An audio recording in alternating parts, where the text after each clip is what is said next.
like I'm on the right track. Because before there was so much insecurity while you're doing it. But here's the thing. I embraced the insecurity. I embraced being scared, and I wanted to overcome that. And so after that 10 years, then I hit a place in my life where that was the America's Got Talent phase, which was I need new challenges. And I'm going to actually create the challenges myself. Because if I don't challenge myself and now I feel confident, I'm going to get comfortable, and I'm probably going to decrease in my output or my quality. So then it was like, now that I was confident, new situations that I took on. Challenge yourself. Yeah, like, all right, let's go. We are all on our paint journey, but where are we now? And where do we go next? This is how. Passion, action, intent, new, teach. This is the Paint Method. Welcome back, bro.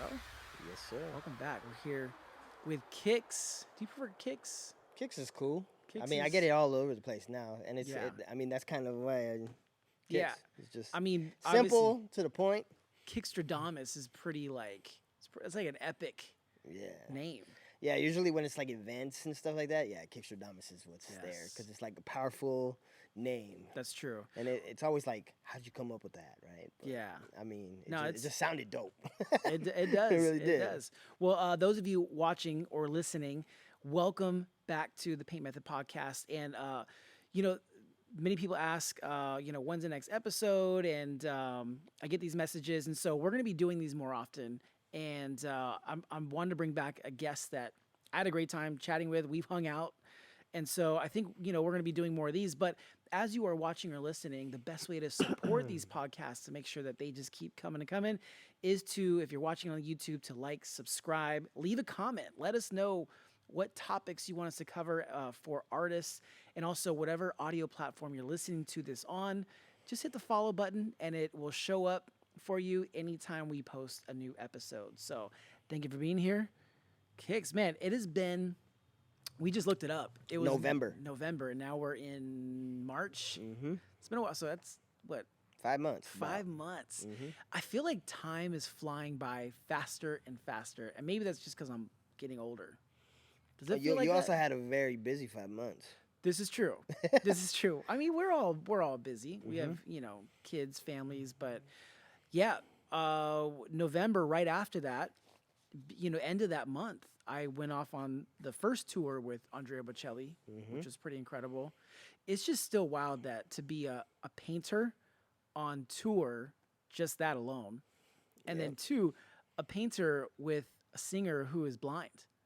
Like the that's irony, the craziest part. Yeah. the irony of that is still gets me.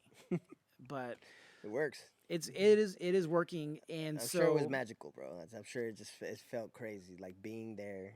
it's unreal every night. So Were you like painting while he was like doing his thing? yeah, I'm performing with him. So usually I'm on these tours and I'm opening, and Or like halftime, right? Or Like halftime. it's just you and the fans, and then that's it. yeah, and it's just me, and I'm like, there's so much pressure that goes into like creating the image, the music, being done on time, and then directing my own cameras that I bring as well. Like there's a lot going on. But for this, I mean, there's like 100-piece orchestra. There's Bocelli himself, and then there's these other guest singers. There's a baritone, a soprano, there's these ballet dancers. I mean, he doesn't need any of us, but it all does fit together so well. And so, there's times where I'm painting and I forget. You're in the zone. You're You like, forget what's going on you around just you. like don't really take it in until afterwards. You see the video, like, holy shit, like look what I'm doing. So like, while you're doing this and Yeah. the music's going, like, did you find yourself like going with the music? Like at some points, like like. Absolutely, yeah. I mean, it's opera. So the set that I do, So when he's doing like a high, like you like. not necessarily, not necessarily like to the tune, but it is a movement and performance, that just like I would do any other show. But sometimes I just look over and I'm like, there's 100-piece orchestra, or there's that, like he's right there, and you just kind of, I don't know. I have these moments that I walk off stage afterwards, and I kind of just like really got to take it in, because we get to do a lot of really cool stuff, but I don't think we take enough time to really just appreciate it. I still haven't been able to, man. Like with the new baby, Yeah. stuff behind the scenes, stuff you got to deal with. Like we deal with a lot. Like Yeah. we're human beings too, right? Yeah. So like these people, a lot of these people that are just fixated on social media, they see this and they think we're just like living these glamorous, like perfect lives. Yeah.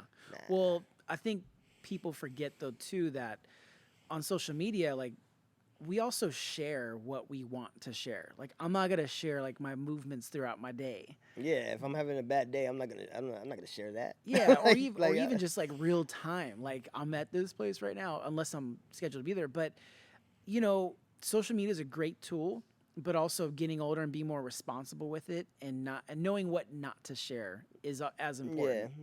You know. that was a learning thing for me for sure. Yeah. Of Oh, course, really? yeah. Were you like when you were first on there? Were you just like posting, like sharing everywhere, everything you're doing? Man, I think my Instagram has like probably close to 3,000 posts now, right? So like Yeah. when you go back, like you see it was a whole transformation, right, from the Yeah. beginning to where we are now.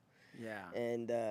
And I keep all that old stuff just so I can know, like I could always like keep track of how far I've come and like how I've progressed with my brand, Yeah. and I'm able to like kind of pinpoint moments where I kind of hit a low or I felt like I was down and then I picked it back up. You know what I mean? Yeah. Kind of able to gauge like. Yeah. I mean, but that's the beauty of the journey is like just growing up, and if you're lucky enough to do it for a long period of time, you can look back on something and say, "Oh man, look how far I came." But also, you get to a certain point too. And I feel like I'm at this point now where your head's up out of the busyness, and you're like, okay, how do I strategically plan my life going forward now? Being 40, I'm trying to imagine the next 10 years, and in not only art but business and social media and AI changes by the day. Mm-hmm. So you can only plan so much for the next 5-10 years, and the rest of it is like, okay, core values are like what will really set you on a Mm-hmm. path long term. But again, who teaches you that besides your parents when you're doing art, to think about that? Mm-hmm. Like in art, I feel like when we start out, it's like be wild, be free, there's no rules, do what you want.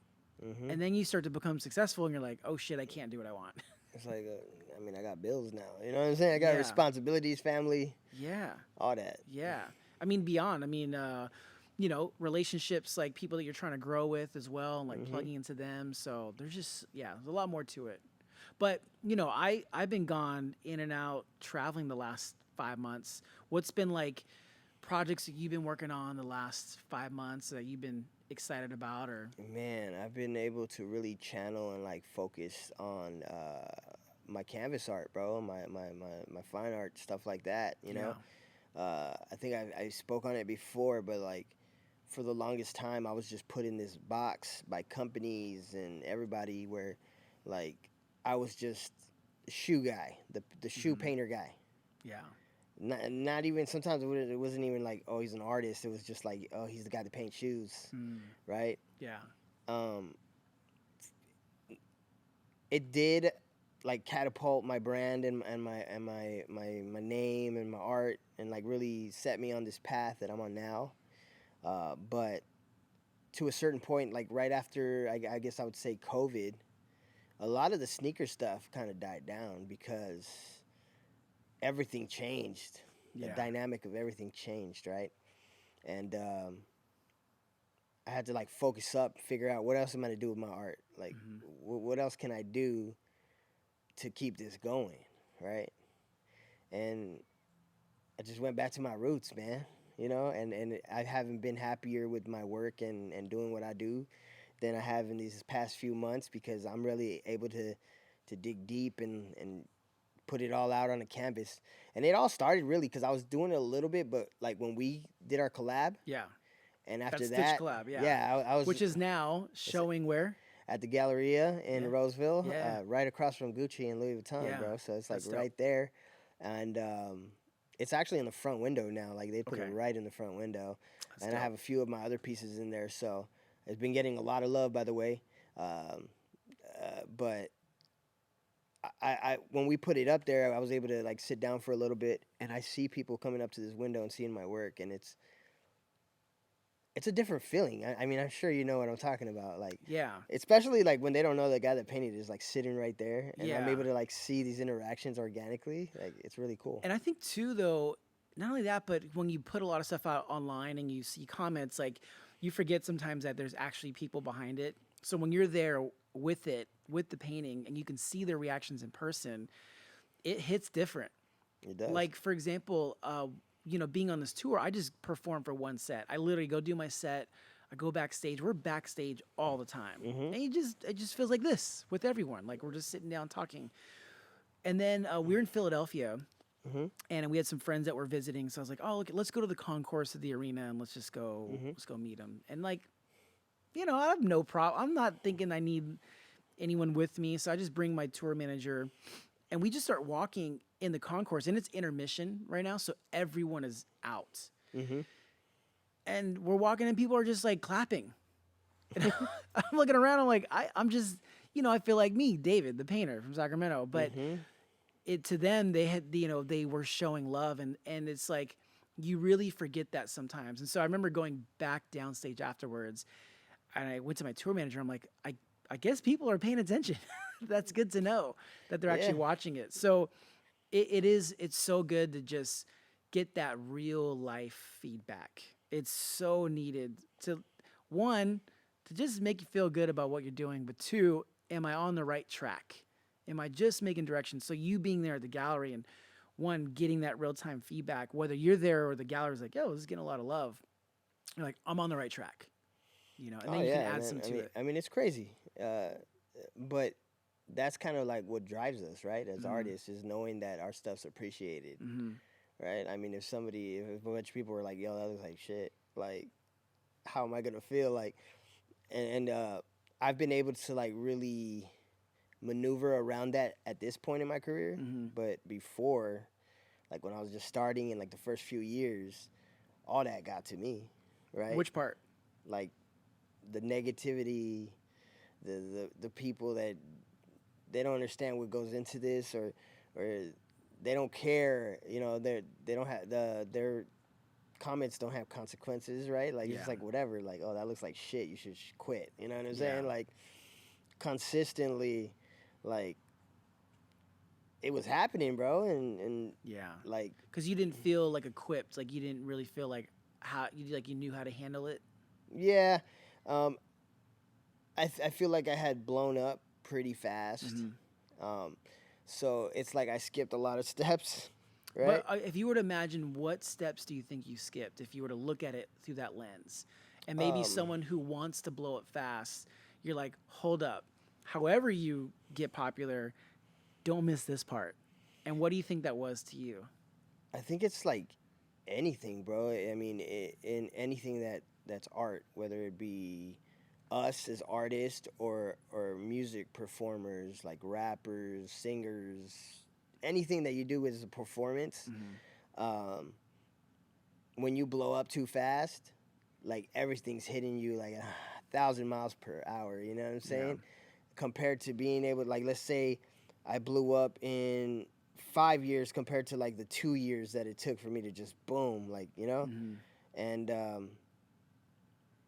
it went from having that smaller circle that everybody like just fucked with you, right? Like they were like, Mm-hmm. "Oh man, you're great. We seen you from here to here," and we've seen, because I've been doing art for a long time Mm-hmm. before like social media, right? Yeah. So the people that were really around, family, friends, the people that knew of me before all this, they know what it took for me to get here, Mm-hmm. and then blowing up that fast, then you got the trolls, man. You got everybody coming at you, and you'll get some good stuff and you get some bad stuff, but you're Mm-hmm. gonna get it amplified, right? Because now you're on a bigger scale, Yeah. and it's all mental. It's all mental health, man. Is huge. It Yeah. really is, Yeah. and I still deal with it. Yeah. Like whether it's art, family, whatever it is, like it's there. You know, it's like you really have to experience how to overcome those challenges. Like I feel like to me those are the steps that are important. And when I started, I had such a slow rise. Like there was never one single moment that changed everything. There was some major moments, but before I even went on America's Got Talent in 2012, I started in 2003. So I had a lot of time before that to experience uh, the negativity from different angles, experience how my family was affected by my growth. Mm-hmm. You know, knowing them, knowing that they knew me and how they would be affected by this, so that eventually when, America or the world found out about me on that TV show, we were a little bit better equipped in our character.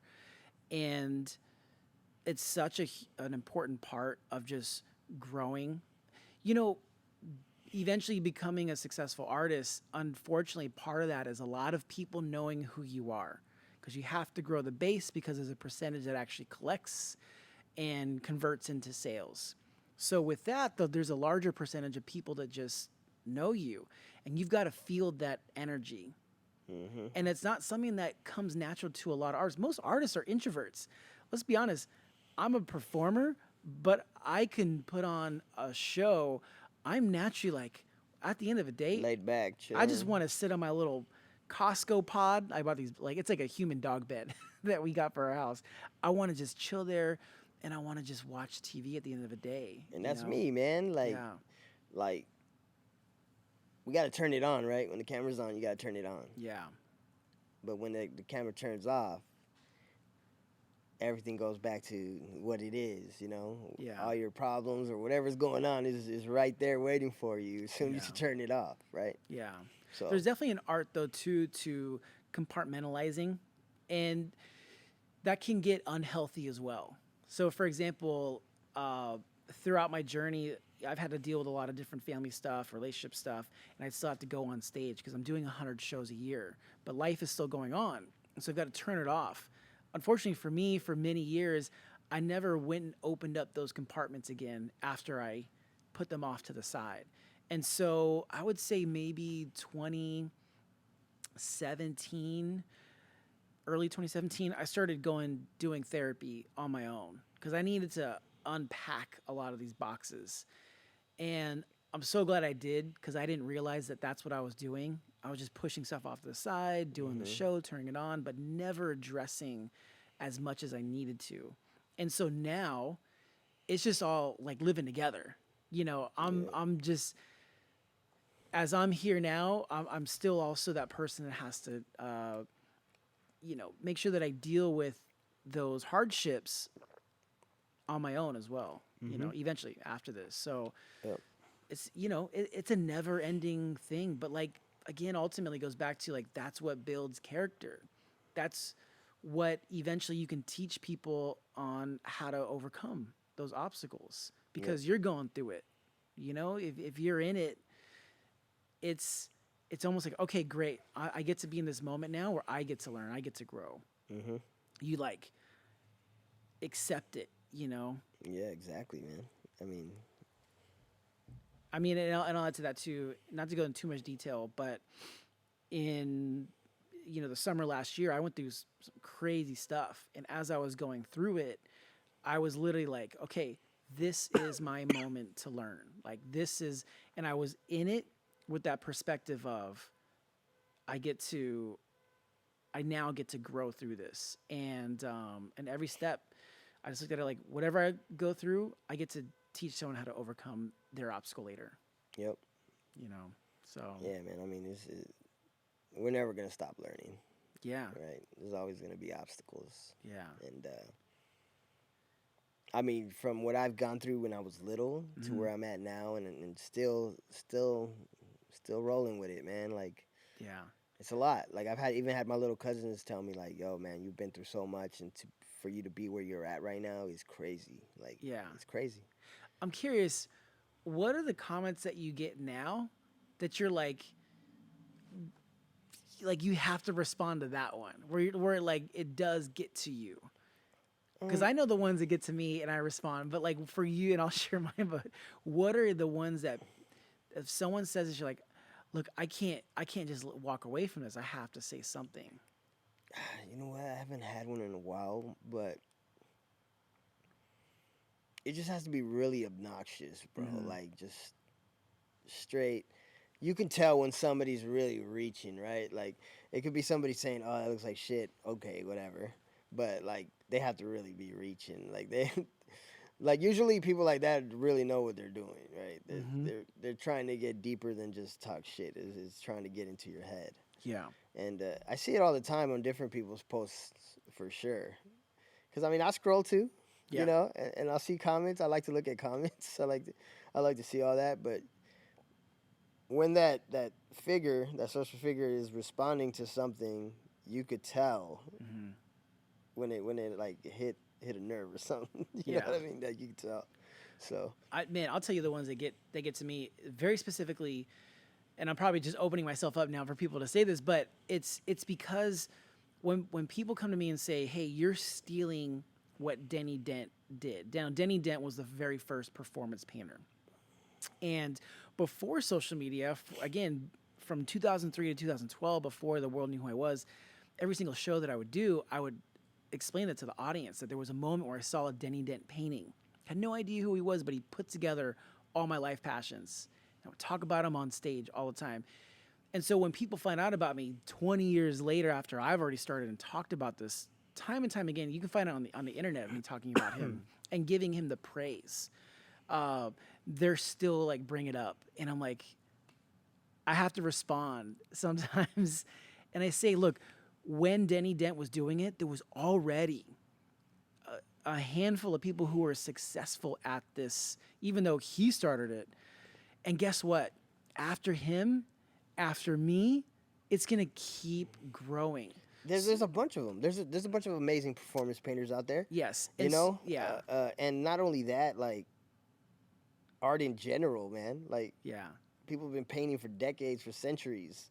Like, does that mean we're stealing from them? Like, no. Like, I could do something. This guy could do something. It could look quite similar, but everybody has their own style and their own like. You're putting your emotions and your work into this, right? yeah. So, I don't know, man. It's just But I think what I do is I don't even get mad. I just say, man, he deserves. You're right. He deserves all the praise, which is why I've given it like he put me to onto him. this, man, and now I'm doing what I do. You know. And and I have connected with his family in the past, with his one student, Brian Olson, who unfortunately has passed away as well. And so, and there's a lot of other styles of like live painting, but like the reason why Denny Dent stuck out to me the most, and why I'm like so passionate about making sure, yes, he deserves his praise, it was the style of performance that he did. It wasn't live painting off to the side, like, you know, painting kind of like humble. He was the show. He was a showman. He was He getting into was a it, man. crazy man. Like it was wild. And I'm like, I kind of see myself. I like I that. like I this. identify with this. And not a And lot of people could do it the way you do it either, man. no, Like there's a whole I mean, it's just so easy for people to say shit when they're just looking at it, right? But to actually do this, to actually do what we do, yeah. And it took a and in long real time. time. Yeah, and it took a long time to develop too. Like I am nowhere. Like it took, I would say, honestly, probably 10 years of me doing this full time, even successful in front of people, to really feel comfortable to like have the confidence that I'm on the right track. And to do it 10 to do it in front years. of everybody like at this No, scale I that would you're still at do now. it. No, here's the thing. I was still doing it in front of people. That it was in the moment, feeling confident and saying like, "All right, like I'm on the right track." Because before there was so much insecurity while you're doing it. But here's the thing: I embraced the insecurity. I embraced being scared, and I wanted to overcome that. And so after that 10 years, then I hit a place in my life where that was the America's Got Talent phase, which was I need new challenges. And I'm going to actually create the challenges myself. Because if I don't challenge myself and now I feel confident, I'm going to get comfortable and I'm probably going to decrease in my output or my quality. So then it was like, now that I was confident, new situations that I took on, I was like, Challenge yourself. yeah, like, all right, let's go. And that's where, if you know about performance painting, you know that like there's levels to this. And so when someone kind of comes in, like I know, I'm like, hey, welcome. I know you're new here, but there's a long history now of performance painters, and it's not just me. It's not just Denny Dent. It's a lot of people in India, Vilas in India, Dave Sharp in the UK, Evan Struck, who's based in Michigan. I just met Jared Emerson, who's in South Carolina.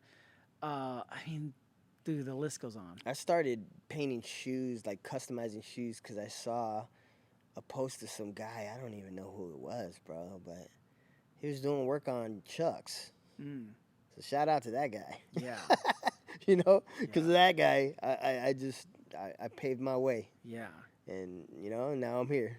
So yeah. I guess, how long did it take for you to feel like, I don't know, like how I had that moment where I was like, all right, all right, feel I'm confident about ready. Like this. I'm doing this. Like Yes. I'm How good. long did it take you from when you started to that moment? Man, uh, probably took like 7 years. Hmm. And it took me, like that story I told last time on the podcast where I got in a car accident and stopped. And then I decided it's time to pick it back up and like really see if I have something here because I deserve more. I deserve better for myself and my son. Uh, and then I think everything just hidden at the right time. Like I truly believe that now. Like things Hmm. all happen when they're supposed to happen, right? Because not only did it go from a year of me being away from social media and like not painting to all of a sudden I'm working this shitty ass job and I say, fuck it, let's roll. Hmm. And everything happened within a week, right? Yeah. Like the complete biggest like comeback of all time. Like Yeah. really. And and then it really took all that work and finally getting the approval and the praise and the appreciation for my stuff globally, right? That's when I was like, okay, like I'm gonna be okay, Yeah. right? Yeah. But before that, it was just like little pockets here and there, and I mean that's not gonna really move the needle, right? Yeah. Like if I want to make a career, I mean I was happy to say that before that I was living comfortably compared to where I was in the past. I was not living on the couch anymore. I was able to take care of my kid Hmm. and buy little things here and there, buy good food, buy myself clothes, really take care of the people that mattered. And mind you, I wasn't making what I make today, but Yeah. it showed that like, I could do this. I could live off my art, Yeah. right? Cuz I was doing it. I wasn't working for anybody else. It was the greatest thing ever. Yeah. But getting that approval and knowing like you can take this to another level, like Hmm. that's what it took for me. Yeah. Yeah. I think a lot of artists should have a lot more patience in building momentum.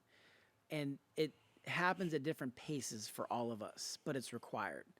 Like, you said early on that you had a lot of growth fast. Your pace would just happen to be that fast. Mine took a long time. Like, it was like a slow burn, but there's still momentum. There's still It's funny though compounding. cuz it comes in waves, Yeah. right? Like I had that super like crazy momentum with the NBA Hmm. and doing all that. It went from like this to like this, like just so fast, Yeah. right? But then COVID hits. And Yeah. not by choice, the world stops Yeah. and everything The stops. momentum came to a halt I mean, and then you've got to pivot and then rebuild that momentum again. Yeah, so now it's like, and not only that, like I was like mentally, I wasn't like even no matter the following I had because of that momentum dropping off and everybody falling off the face of the planet for a little while, social media wise, Mhm. and dealing with the realities of life at that time and the bills that were coming when you don't have any money coming in, Yeah. um, I was kind of like, I guess you could say kind of depressed. You know what I mean? Like you were on this high, so I kind of see why a lot of these musicians and like singers and rappers go through like this mental like the mental illness and stuff, like it's real. Like I battle this stuff all the time Yeah. with stuff that's really going on, and I just had a little taste of that, and they taste it on a whole different scale, right? Like you could be up here, and then you're down here, and you like when you're young like that, like you also feel like that it's never gonna stop, Yeah. you know?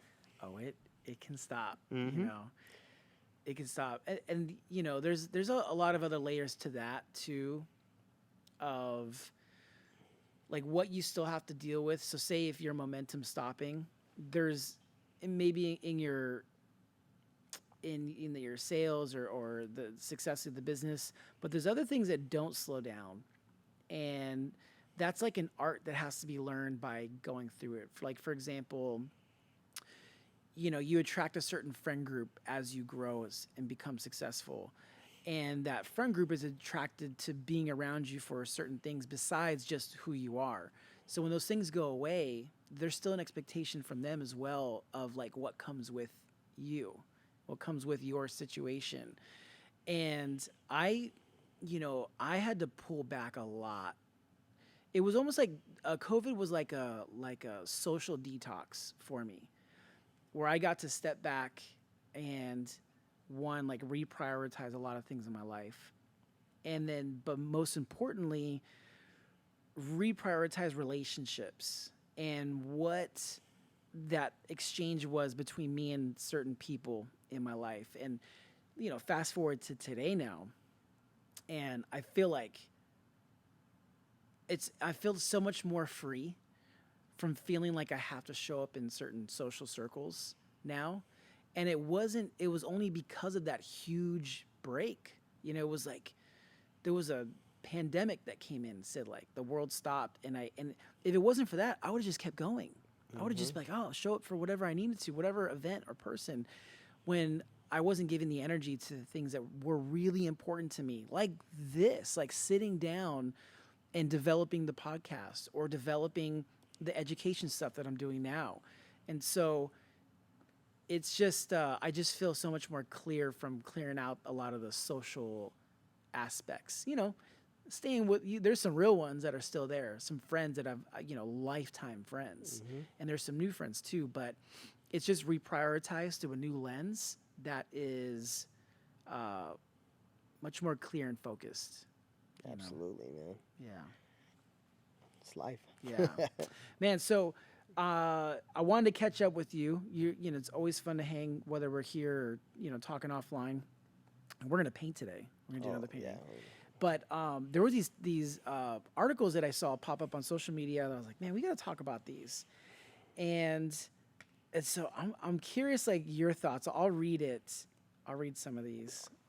Hmm. Let's see. Let me go back here and get your thoughts. One of them. Here we go. This one's interesting, and there's so many layers to this artist. But the headline for this is, "Was Keith Haring a sellout?" And then it says his first big biography in years asked the tough questions. But as you read on, it says this is the question that the writer Brad Gooch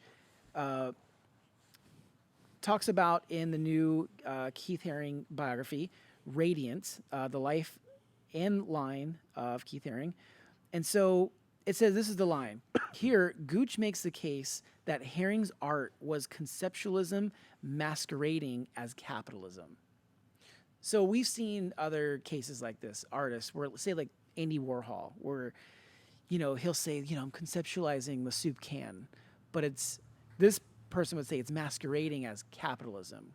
And my take on that is, who cares what the artist puts out to the world, whether it's just conceptualism or capitalism? And obviously we hope that art is expressing the inner thoughts of our society and challenging society, but also it's okay if there's a part of Keith Haring that wanted to make money. Like, that's okay if there's a part of him. I mean, you don't have to be a starving artist, right? Like I don't think that's anybody's goal, really. Like I think people romanticize the starving artist way too much. I think that they fall back on it as an excuse sometimes because there's parts of you that have to grow to be able to make a career. And unfortunately, the reason why artists become famous after they're dead is because they there's people now that step in and they take control of that intellectual property and they start putting it to work. They're commoditizing it to the good and the bad. I don't agree with all of it. Like, there's a lot of stuff that Basquiat's work shows up on that I'm like, really? The bath towels? Like, is this really like what do you want? Probably not. Yeah. But while you're alive, decide for you and your brand. And that's to say no to a lot of stuff as well. That's part of taking control of your art brand. Mm-hmm. But what do you think? Are there artists that you've seen maybe like in the past that you're like, that's just straight I mean, commercial? I've done brand partnerships. I've done collaborations. I've done huge projects with some huge companies. Mm-hmm. I don't think I'm a sellout. Like, I have a family, bro. I have bills. Like, I didn't get into this saying, okay, I'm just gonna do art for fun and that's it for the rest of my life. Like, no, I want to leave a legacy, for my kids. I wanna build this dynasty, like this empire of your stuff and people inspire people and stuff like that. Like, you can't tell me that some dude that just is painting on the street is inspiring thousands of people, right? Like, Yeah. so I mean, I want to inspire these kids to know that they can do art and make a career and make money and take care of their families doing it. You know Yeah. what I'm saying? Yeah, I just think that the opinion of being a sellout is the opinion of one person's personal journey, like their beliefs, and you can't put that on I an think it's just artist. hater shit, man. Like, when you call somebody a sellout, like, Yeah, because they're providing for their family or themselves, like, it's crazy. Like, yeah, if you don't like it, you don't like it. yeah. No, But I agree. Obviously, our opinion's a little more skewed, I'm sure. And because honestly, we're on the other side of that, right? yeah. Like, we're doing what we got to do. And here's the thing: if you're watching this, whether it's a clip or on YouTube, or leave a comment, let us know. Like, what are your Hmm. thoughts if you are that true artist, not selling out? I would love to hear that opinion, that other side to it. I just want to know if that artist that says that, right? An Yeah. artist that says that, if, I don't know, some big company came to you and said, hey, we got this project for you, we'll pay you 150 grand, you're not taking that? Well, I would say that not every deal is a good deal. No, but Not every but if brand. it's something that just makes sense, right? Yeah. Yes. Not So something against your values or anything like that. Just something that's like, okay, this is a really cool project. yeah. Yeah. They Yeah. they want they want your brand. They want your art on this project. Yeah. Yeah. Let's just say, okay, all things align with your Yeah, values. The company, the dollar you're not taking amount. that. Come Well, on. that's I already know Especially if it could change somebody's life. if it Like aligns with my values, and I already know that. But I think most people don't know that it can align with your values, and mhm. you can create opportunity for yourself in your art. Instead, I feel like they're masquerading their desire to want to grow with, I got to keep it real Mhm. for my friends who may not have as big as ambitions as me. That's my hot take. Yeah, I feel that. That's you know that's what I think. Now, this next article, this one actually, I saw this and I was like, I got to talk to Kix about this. So this is an article from Art News. Has the hype beast collector gone extinct or simply evolved? And then it says depends on who you asked. Uh, some of the parts of this article was, of course, the art world is hardly a monolith. Collectors are more like different species under a common genus. So they're just talking about, like, yes, people have different tastes in the art world, but it says the collector that flourished throughout the 2010s has become increasingly rare in our post-COVID era. The hype beast collector. So this is, let's just say, the people who are collecting Cause, bear bricks, stuff Bear like Bricks, that. The high end Supreme. luxury collectibles and Yeah. stuff. So I'm curious because this is really your world. it's funny because like I'm about to start my Kickstarter for my designer toy that's been in the process for the last 2 years, Mm-hmm. and I have prototypes of it. I have numerous celebrities, athletes, people that want in on this or want the actual designer toy Yeah. because that's the space that I'm going into. I'm not going into Hot Topic or something like that. No, I'm already, we're talking about bait, undefeated, stuff like that, collaborations, project, partnership. Before the thing even like really becomes Mm-hmm. an official product, I already have those talks in line, and that's exactly the space I'm going into. I'm gonna be whether it's good or bad, I'm gonna be in competition with those, Yeah. Yeah. toys, Yeah. and but that's what I want. Yeah. That's my vision, and that is a space that I'm going into, and I wouldn't be going into it if I feel like it was dying, right? Like Yeah. so, yeah. I mean, I don't think it's dying. I think those pieces are just becoming more expensive, I would agree. right? I would agree. And obviously, with the economy where it's at, sometimes it's out of reach a little bit, but the beauty of my toy and starting now is they'll be obtainable. They're still going to be kind of pricey. They're not going to be astronomical, but that's what the secondary market is all about, right? Yeah. The resellers, I mean, it's still out there. I mean, you're seeing some of these pieces going for thousands of dollars, so it's not dead. I mean, let's call it what it is. Christie's and all those big auction houses, they are resellers on another level.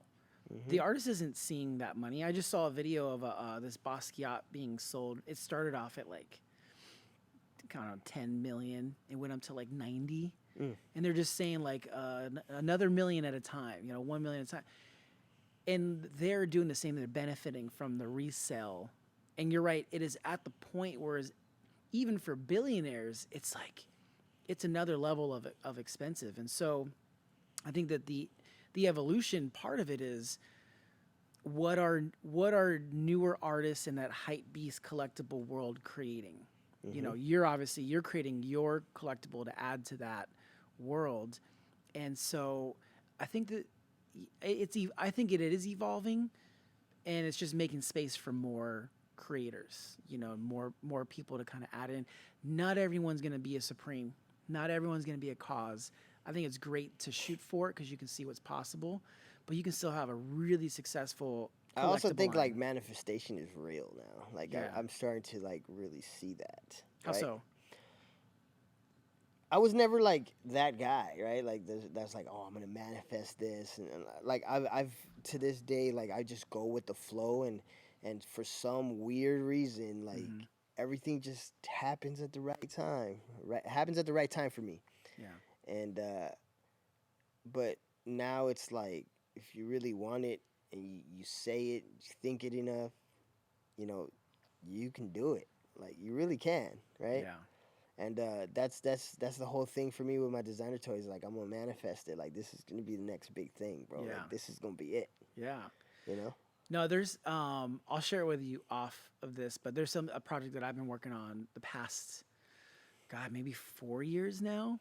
That's finally like we're getting like the I don't know, the momentum in the right places for it.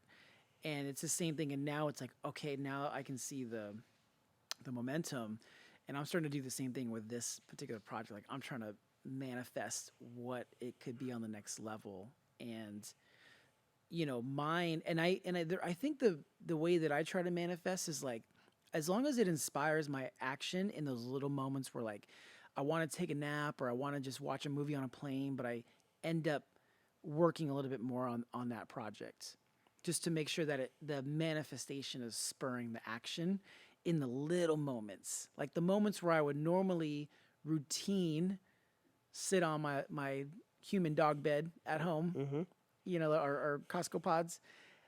But instead of that, just let me just sit at the table for like 10 more minutes and send some notes out or something like that. Yep. So it's just and I think it's very real to like meditate on those things and really get it in, as long as it's spurring the action in the moments that you would normally have routine. Mm-hmm. You like turn routine into something new. Yeah, man. I mean, And even right now, I'm gonna keep agreeing with you on this. I always envisioned and wanted to manifest graduating from high school, and I'm doing that now. Like I had been it's never too late, bro. Like talking about I'm it. proud. I'm proud for you, No, man. thank you, man. Hell yeah. But I had been talking about it for so long. And the thing is, like a lot of people, like you got guts and balls to like tell your story and like let it out there, and I think it's inspiring too. Yeah, Because a lot of people they'll either be embarrassed or they'll be scared to say something like that. But there's yeah. nothing like look at that. You're a successful man and you're still trying to do that, Oh right? yeah. So that's amazing in itself, bro. But it also goes back to what we were talking about earlier. You get to a certain point, you're like, I'm comfortable.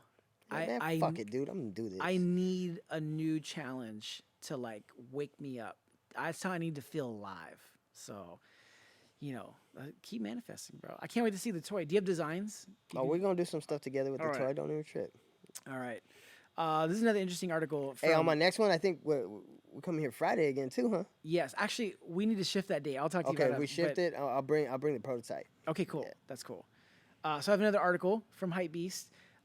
This restored Banksy piece could sell for over 800,000, and it's probably, I don't know, 8 feet by 8 feet, and it's like a stencil of some helicopters. It's not. It's what's crazy is like I feel like actually that's kind of low for Banksy at this point. Like Banksy is in the zeitgeist of conversation, and my mom knows who Banksy is, you know. But I think that's what we just talked about earlier about this sort of like hype culture.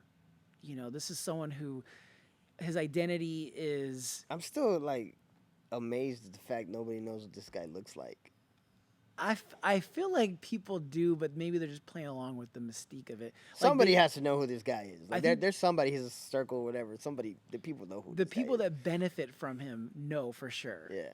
But that's pretty wild that it's not widely known what he looks like. Well, my question is, how does this guy make his money though? It's true. I don't know.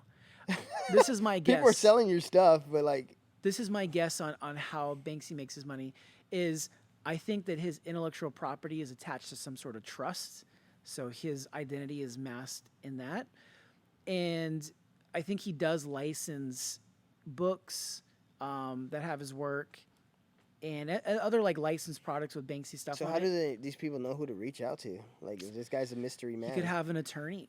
So crazy. I Right? mean, Like, I'm sure brands could reach out to an attorney that represents him. I'm you also know? wondering, like, when this guy started this movement that he did, right? Yeah.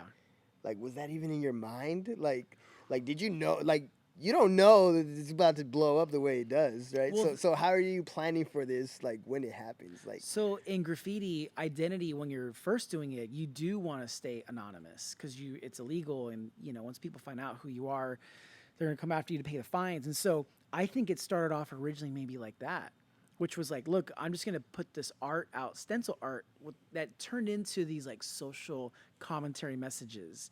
So I think because his art transcended bombing and graffiti and it's just street crazy art. to me that some of it looks like the most simplest art too. Like simplistic, boom, with a message. Yeah, this all, one. all it took, right? This one that's gonna sell for over 800,000 is just some helicopters stenciled, but it's there. Have you seen any of the documentaries about Banksy?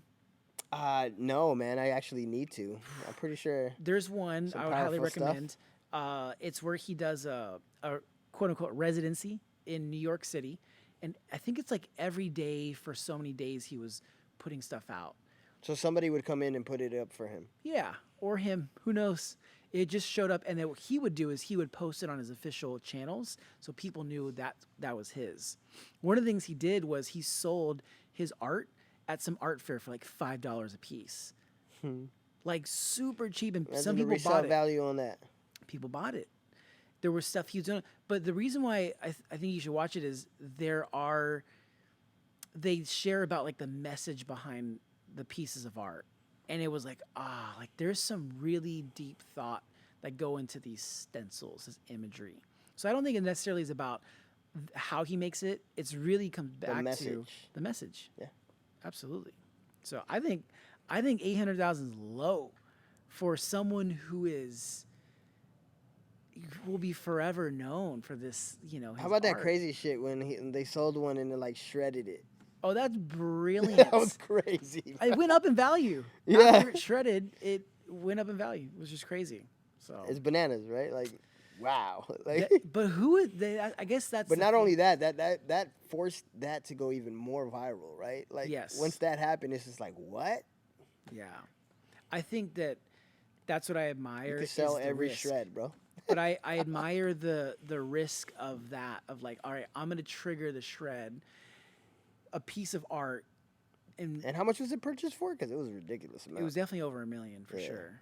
I'd have to look it up, but it's impressive, man. And the commitment to that, it's been like at least 20 years, of him at that high level. So it's impressive. That's nuts. Yeah, and no one knows who he is. That's, top of all that's the that. craziest part, bro. You could have ran into him a couple times. Who knows? We'll never know.